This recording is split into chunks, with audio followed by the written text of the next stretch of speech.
اعوذ باللہ من الشیطان الرجیم بسم اللہ الرحمن الرحیم۔ عزیزان من، آج ستمبر 1983 کی 9 تاریخ ہے اور درس قرآن کریم کا آغاز سورہ الطلاق کی آیت 8 سے ہو رہا ہے، 6:5/8۔ سابقہ درس میں آپ نے دیکھا کہ اس سورت کے پہلے رکوع میں طلاق کے متعلق قرآنی احکامات کی وضاحت کی گئی تھی۔ اب اس کے بعد ہی اسی سلسلے میں آیت آ رہی ہے کَأَيٍّ مِّن قَرْيَةٍ أَتَتْ عَنْ أَمْرِ رَبِّهَا وَرُسُلِهِ فَحَاسَبْنَاهَا حِسَابًا شَدِيدًا وَعَذَّبْنَاهَا عَذَابًا نُكْرًا فَذَاقَتْ وَبَالَ أَمْرِهَا وَكَانَ عَاقِبَةُ أَمْرِهَا خُسْرًا أَعَدَّ اللَّهُ لَهُمْ عَذَابًا شَدِيدًا۔ کتنی ہی بستیاں، کتنی ہی قومیں ایسی تھیں کہ جن سے ہم نے مواخذہ کیا، اس لیے کہ وہ انہوں نے ہمارے قوانین سے اعراض برتا تھا اور اس کی جگہ اپنے قوانین کا اتباع کرنا شروع کر دیا تھا۔ تباہ ہوئیں اور وہ سخت عذاب کے شکنجے میں جکڑی گئی۔ پہلی چیز تو یہ ربط کی دیکھیے، ہماری مذہبی پیشوائیت جو معاذ اللہ قرآن کے متعلق یہ عقائد رکھتی ہے کہ اس میں ربط کوئی نہیں ہے، وہ یوں ہی ہے، ادھر کا فکرہ ادھر رکھ دیا، ادھر کا ادھر رکھ دیا۔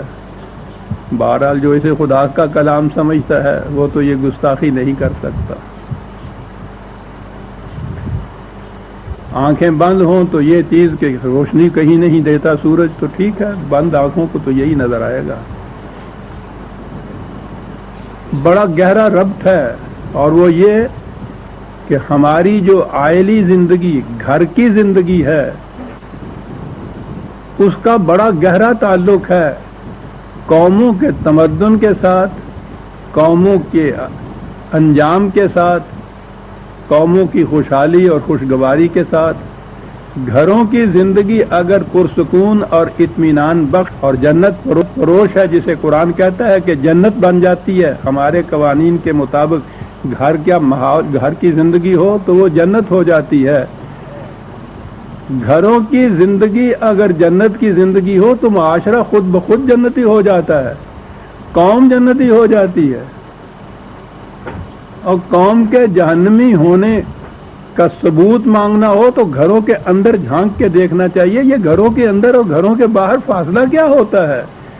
یہی گھر کے اندر والے جب باہر نکلتے ہیں، صبح کام کاج کے لیے باہر نکل جاتے ہیں تو معاشرہ ہو جاتے ہیں، گھروں میں آ جاتے ہیں تو وہ عائلی زندگی ہو جاتی ہے۔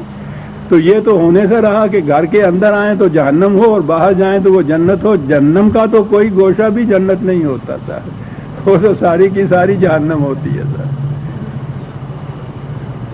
تو عائلی قوانین کا ذکر آ رہا تھا، اور آگے یہ ہے کہ جن قوموں نے ہمارے قوانین سے اعراض برت کے، یہ 2 باتیں بڑی ضروری نوٹ کرنے کی ہیں۔ انہوں نے اعراض برتا امر ربہا سے، اور انہوں نے فالو کیا، اتباع کیا امر ہا کا۔ کیا بات ہے صاحب! گھر کی عائلی زندگی جو ہے اس کے لیے کچھ تو قانون و ضوابط وغیرہ ہوتے ہی ہیں نا۔ اب قرآن ان دونوں کے اندر ایک دوسرے کا تضاد دکھایا، ایک خدا کے بتائے ہوئے متعین فرمودہ قوانین اور پابندیاں، ایک انسانوں کی خود ساختہ قوانین۔ تو انہوں نے کہا کہ ہمارے قوانین کا اتباع کرتے تو وہ بستیاں جنت کی بستیاں بن جاتی، خوشحال زندگی بسر کرتی۔ انہوں نے انہیں چھوڑا، اپنے قوانین کے تابع یہی گھر کی زندگی بسر کرنی شروع کی، تباہی اور بربادی کا شکار ہو گئی تھا۔ آپ نے کبھی غور فرمایا کہ ہم جس عذاب جہنم میں گرفتار ہیں ان میں اس بات کا حصہ کس قدر گہرا ہے کہ ہماری گھروں کی زندگی قوانین خداوندی کی بجائے انسانوں کے خود ساختہ قوانین کے تابع بسر ہو رہی ہے۔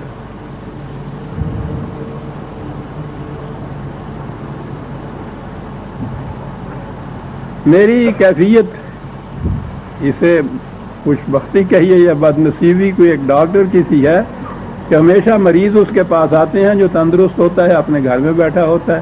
میرے ہاں احباب، بالخصوص میری بیٹیاں اکثر آتی رہتی ہیں، اور میرا اندازہ اب یہ ہے، اگر سروے کیا جائے تو شاید ہی 100 میں سے کوئی ایک گھر ایسا ہو ہمارے ہاں کا جو پرسکون بستا ہو۔ خود اگر پرسکون بھی بستا ہے تو اگر اس نے بیچارے نے کہیں بیٹی بیاہ دی ہے تو بس اس کے بعد پھر جو کیفیت پیدا ہوتی ہے، بیٹیوں کی زندگی، اپنی زندگی، مسلسل اس کے متعلق وہ جسے کہتے ہیں نا رونا رویا جاتا ہے، یہ ہوتا ہے۔ مشکل یہ ہے کہ جو قوانین رائج ہیں آپ کے ہاں، فقہ کے قوانین، ان کے تحت اصلاح کی کوئی صورت نہیں ہوتی۔ وہ نتیجہ یہ ہوتا ہے کہ وہ میری بیٹی بھی روتی ہے، میں بھی روتا ہوں، اور پھر ہم کمیشن بٹھاتے ہیں، انکوائری کمیٹیاں بٹھاتے ہیں یہ تحقیق کرنے کے لیے کہ معاشرہ جو ہے وہ پرسکون کیوں نہیں ہے۔ تحقیق یہاں سے شروع کرو کہ گھر ہمارے ہاں پہ کہ پرسکون کیوں نہیں ہے، اور اس کی وجہ وہ قوانین ہیں جو انسانوں کے بنائے ہوئے ہیں، جن کو خدا کا قانون کہہ کے نافذ کیا جاتا ہے۔ نافذ نہ بھی کیا جائے تو یہ عجیب چیز ہے، شخصی حکومتیں اس قسم کے قوانین اپنے ہاں بنا دیتی ہیں، مملکتیں ختم ہوئیں، حکومتیں بھی مٹ گئیں، صاحب اقتدار باقی نہ رہے، ان کے بنائے ہوئے جو قوانین ہیں وہ ملت امت کے سر پہ مسلط چلے آ رہے ہیں، اور عقیدہ پیدا کیا کہ یہ ناقابل تغیر ہیں، قیامت تک کے لیے یہ رائج رہیں گے۔ اب جب معاشرے میں یہ چیز عام ہو جائے تو اس کے بعد بڑی مشکل ہوتی ہے۔ کون جرت کر سکتا ہے کہ ان میں کوئی تبدیلی پیدا کرے، ان کی جگہ کوئی اور قوانین لے آئے یا قوانین خداوندی رائج کرے؟ بڑی جرت کی ضرورت ہے۔ معاشرہ میں مذہبی پیشوائیت کی گرفت اتنی بڑی ہوتی ہے کہ وہ کسی کو جسے کہتے ہیں چوں نہیں کرنے دیتے۔ حکومت کے قانون کی خلاف ورزی ہے، متعین ہے کہ عدالت میں مقدمہ چلے گا اور اس کے بعد مجرم ثابت ہوگا تو اتنی سزا ملے گی، کچھ تو تعین ہے نا۔ معاشرے میں کوئی ایسا قدم اٹھایا جائے میاں بیوی کی زندگی میں ہی جو ان قوانین کے خلاف ہو، جو ہمارے ہاں کی مذہبی پیشوائیت اسلامی قوانین کیا کہ نافذ، اس کے خلاف اگر یہ ہو تو معاشرے کے اندر رہنا محال ہو جاتا ہے اس کا۔ وہ سزا تو پھر بھی 2-4 مہینے 6 مہینے کی ہوگی، یہاں ساری عمر کی سزا بھگتنی پڑتی ہے۔ وہ میاں بیوی جی نہیں سکتے۔ میرے سامنے یہ کیسز آتے ہیں، خدا کے کسی قانون کی خلاف ورزی انہوں نے نہیں کی ہوئی ہوتی، ان کے قوانین کی چونکہ خلاف ورزی ہے، ان کا معاشرے میں رہنا محال ہو جاتا ہے، تنگ آ جاتے ہیں وہ۔ یہ کام عذاب ہے کوئی؟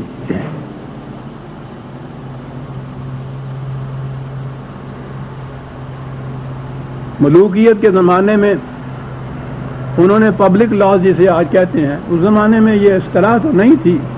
مملکت اور حکومت سے متعلق جو معاملات تھے وہ تو اپنے پاس انہوں نے رکھے۔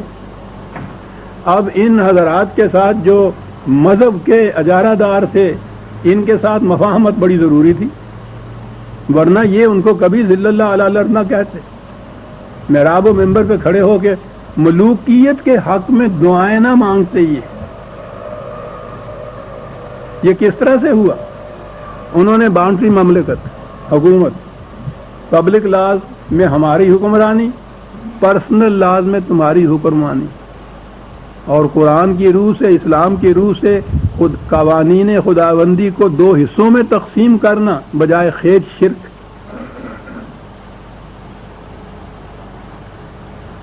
وہ تو فَادْخُلُوا فِي السِّلْمِ کافۃً کہتا ہے، پورے کا پورا ماننا ہو، یہ حصے ہی نہیں کیے جا سکتے۔ پرسنل لا اور پبلک لا کے معنی کیا ہیں؟ وہ یہی افراد ہیں جو پبلک بنتے ہیں، یہی ہیں ان کے پرسنل ہوتے ہیں، پرسنل لاز وہ ان کے ذمہ۔ اب وہ جتنے وہ پبلک لا والے جو تھے، مملکتیں، حکومتیں، سلاطین، خلفاء جن کو کہتے ہیں غلط فہمی سے، وہ تو ختم ہو گئے۔ یہ پرسنل لاز آپ کے چلے آ رہے ہیں ابھی تک. ہندوستان میں انگریز کی حکومت آئی, اس نے بھی یہ سمجھا کہ بہتر یہی ہے کہ اس کو ٹچ نہ کیا جائے. پبلک لاز تو اس نے اپنے بنائے, ان کے تابع یہ زندگی بسر کرتے چلے جا رہے تھے اطمینان سے. اندازہ لگائیے, انسانوں کے قوانین کے تابع زندگی بسر کرتے تھے اطمینان سے ہی نہیں, کہتے تھے کہ اسلام محفوظ ہے اس سے. کیوں؟ کیونکہ پرسنل لاز میں وہ دخل نہیں دیتے تھے, انہوں نے ان کے حوالے کر دیے. اس میں فتویٰ ان کا چلتا تھا, یہ مطمئن, اور اصل حکومت تو ان کی تھی. وہ تو کبھی کسی کو کوئی معاملہ پڑے پبلک لا کا تو جب جائے وہ کہیں عدالت میں وہاں جا کے کوئی فیصلے کرائے, اور یہ تو ہر روز کی بات تھی. گھروں کے اندر جو معاملات تھے ان میں ان کی حکومت چلتی تھی.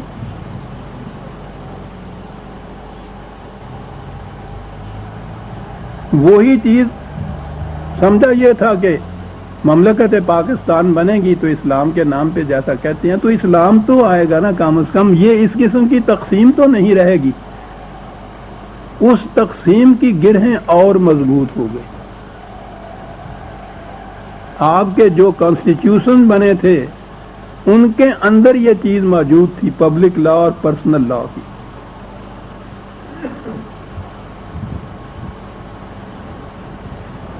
یہ پرسنل لاز کی گرہیں کیوں مضبوط ہوئی؟ اس لیے کہ یہ جو پرسنل لا یا شخصی قوانین ہیں ہر فرقے کے اپنے اپنے الگ الگ ہیں. ان کو پبلک بنائیے تو وہ قانون تمام فرقوں کے اوپر لاگو ہوگا. یہ اس کے لیے تیار نہیں کہ یہ تو ملاخذت فی الدین ہے, اس کی ہم اجازت نہیں دیتے, یعنی فرقے مٹانے کی اجازت نہیں دی سکتے. تو انہوں نے, انگریز نے کہا کہ ہمیں کیا ضرورت ہے اس اوکھلی میں اپنا سر دیں, ٹھیک ہے رکھو تم اپنے اپنے لاز, اپنے اپنے فرقے مضبوط ہوئے, اپنے اپنے لاز, اپنے اپنے قوانین, ان کو مضبوط سے مضبوط تر کرتے چلے گئے. ٹھیک ہے, حنفی میں یہ آیا ہے, حنبلی یہ کہتے ہیں, شافعی کا یہ خصوص ہے, وہ اپنے اپنے لگے رہے, وہ اپنی حکومت کرتے چلے گئے.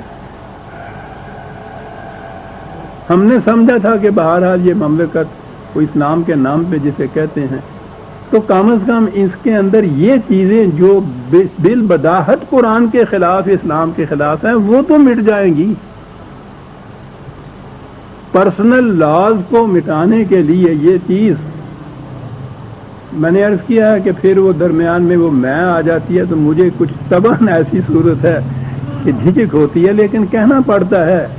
یہ صرف یہاں کی آواز تھی جس نے پہلے دن سے یہ کہا کہ یہ فرقہ بندی قرآن کی روح سے شرک ہے. پرسنل لاز اور پبلک لاز کی تقسیم اور تقدیر جو ہے یہ خلاف اسلام ہے. یہ ایک ہی قسم کا ضابطہ قوانین ہے جو قرآن کی روح سے مرتب ہو اور تمام مسلمانوں کے اوپر یکساں طور پہ منطبق ہو, ان کا اطلاق ہو. لیکن کون سنتا؟ آپ حیران ہوں گے کہ وہ ہر دستور میں یہ شک تھی اور ہر دستور کے خلاف طلوع اسلام نے آواز اٹھائی. آئلی قوانین کے متعلق آپ کو معلوم ہے کتنا کچھ لکھا ہے اس میں. غنیمت تھا کہ غالباً 73 کے آئین میں یہ جو چیز تھی کہ پرسنل لاز ہر فرقے کے اپنے اپنے الگ الگ ہوں گے, یہ شک نہیں تھی.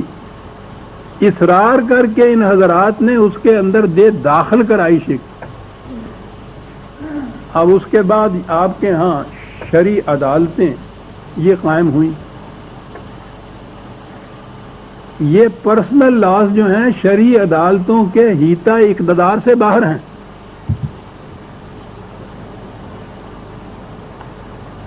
یعنی اور کسی پبلک لا کے متعلق آپ ان عدالتوں میں یہ دائر کر سکتے ہیں انصاف کے فلاں قانون کتاب و سنت کے خلاف, جیسا ان کی ٹرمز ہیں, یہ اصطلاح ہے, اس کے خلاف ہے, یہ تو آپ کر سکتے ہیں. لیکن یہ کہ میرا نکاح جو ہے اس کے متعلق شرعی عدالت سے کہوں کہ کتاب و سنت کے مطابق یہ ہے, وہ وہیں کہتے ہیں کہ نہیں صاحب یہ ہمارے حیطہ اقتدار سے باہر ہے. یعنی یہ شرعی عدالت کے حیطہ اقتدار سے بھی باہر ہے. تو الگ عدالتیں ان کے یہاں کی الگ ہو گئی نا.